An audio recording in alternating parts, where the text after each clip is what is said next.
Buongiorno a tutti, benvenuti sul mio canale. Oggi ascoltiamo una cover di The Sound of Silence, famosa canzone di Simon e Garfunkel, cantata dai Disturbed. So che il gruppo è in teoria un gruppo metal, però non lo conosco. Diciamo una cosa innanzitutto, mi avete consigliato questa esibizione e l'ascolto volentieri. Normalmente mi piace molto la canzone originale, le cover che sono state fatte di questa canzone mi sono sempre piaciute poco, però vediamo in questo caso cosa succede, quindi partiamo subito ad ascoltare.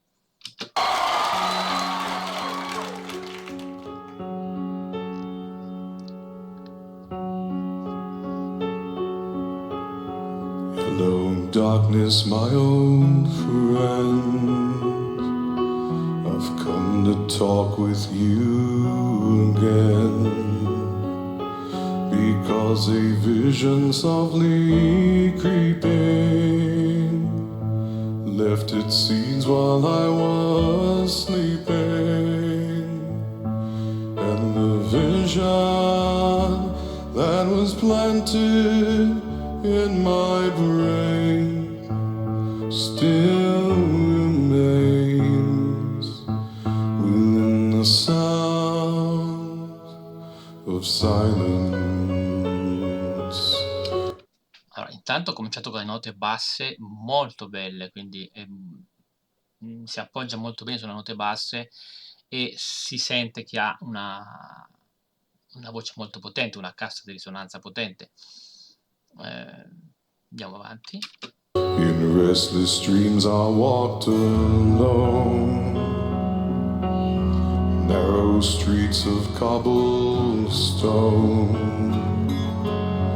neath the halo of a street lamp. I turned my collar to the cold and damp, when my eyes were stared by the flash of a neon light that split the night and touched the sound of silence. Intanto un'altra cosa, sentite come riverbera molto potente la voce, no? È come quando ascoltiamo un gruppo che suona e sentiamo il basso che ci fa vibrare, diciamo così, lo stomaco, se vogliamo, no? Ci dà la stessa sensazione la sua voce perché ha un riverbero molto potente. Poi un'altra cosa veramente molto interessante che no, ne parliamo dopo. Allora, di questa cosa qui ne parliamo alla fine del video, perché voglio parlare solo strettamente di quello che è la musica e la voce, diciamo, in questo frangente, per non interrompere troppo.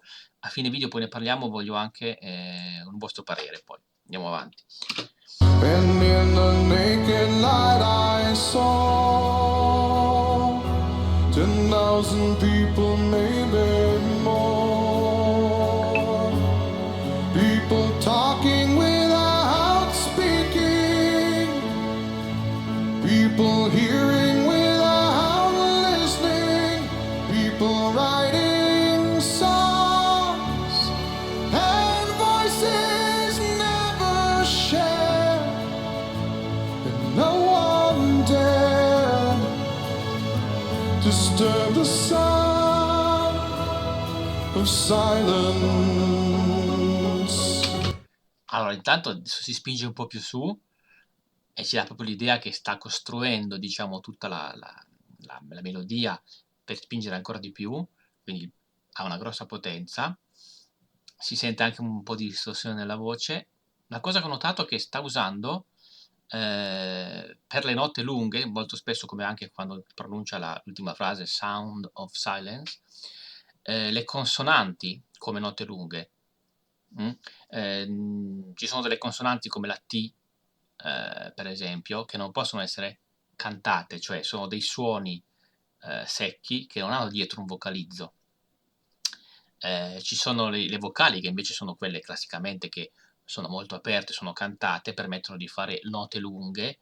Nella canzone di musica leggera italiana, per esempio, che ha le vocali molto lunghe come lingua, si usano molto, no? Le vocali aperte, perché permettono di fare dei suoni molto aperti, molto lunghi. Invece in questo caso lui, invece di appoggiarsi sulle vocali per allungare i suoni delle parole, si appoggia sulla N, sulla M, che possiamo chiamarle note, mi pare che vengono chiamate, ma ditemi voi se ho torto, diciamo semivocali, come si può dire, semisonore, diciamo così, perché producono un suono che è un po' bloccato, non è aperto come le vocali, e quindi un po' nasale, no?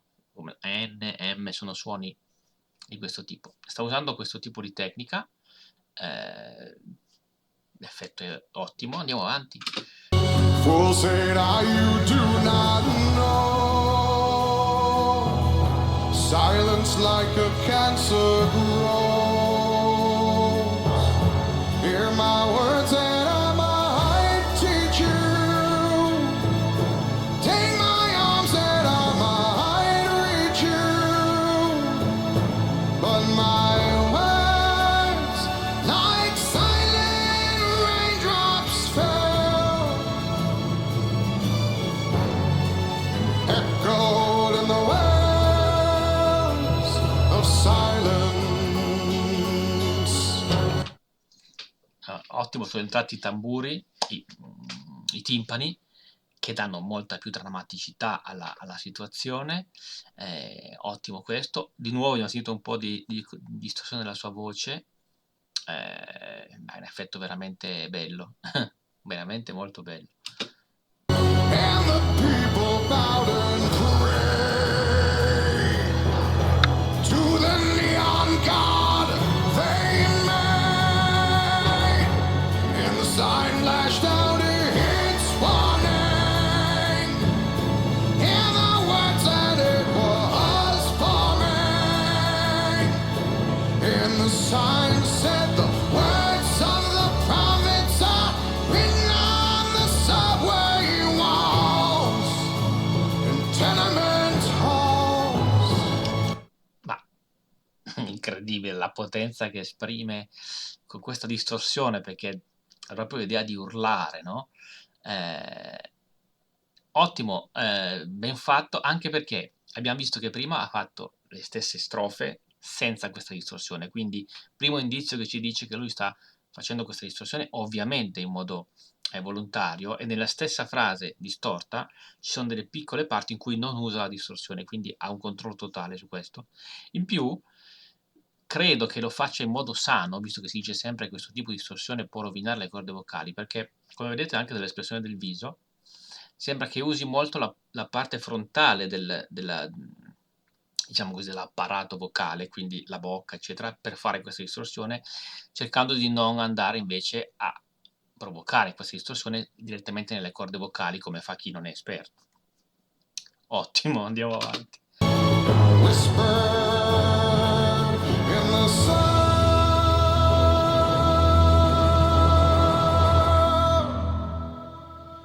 of silence.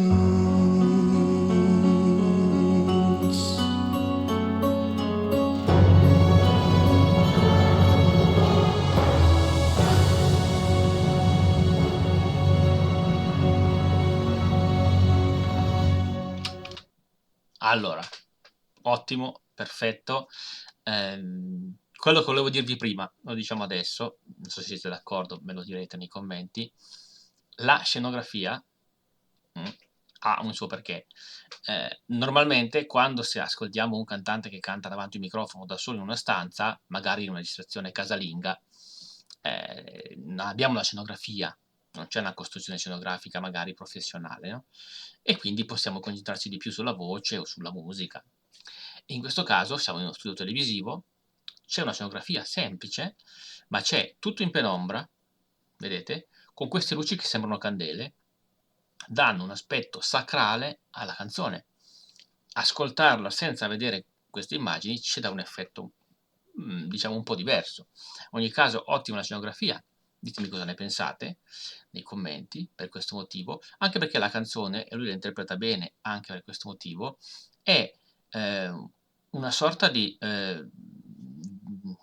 Simon, l'autore, ci racconta di una sorta di visione mistica, una specie di sogno, nella prima parte. Nella seconda parte dà una specie di ammonimento, dicendo alle persone di ascoltare il suo ammonimento, di cambiare le cose, e lo vediamo questo nella sua interpretazione, perché la prima parte è fatta con una voce molto più tranquilla, mentre costruisce tutta la canzone. Nella seconda parte sembra davvero che lui con questa distorsione della voce così potente stia con rabbia, diciamo, no? Esortando chi lo ascolta ad ascoltarlo effettivamente. Quindi direi che costruzione del vocale, strumentale e scenografica perfetta.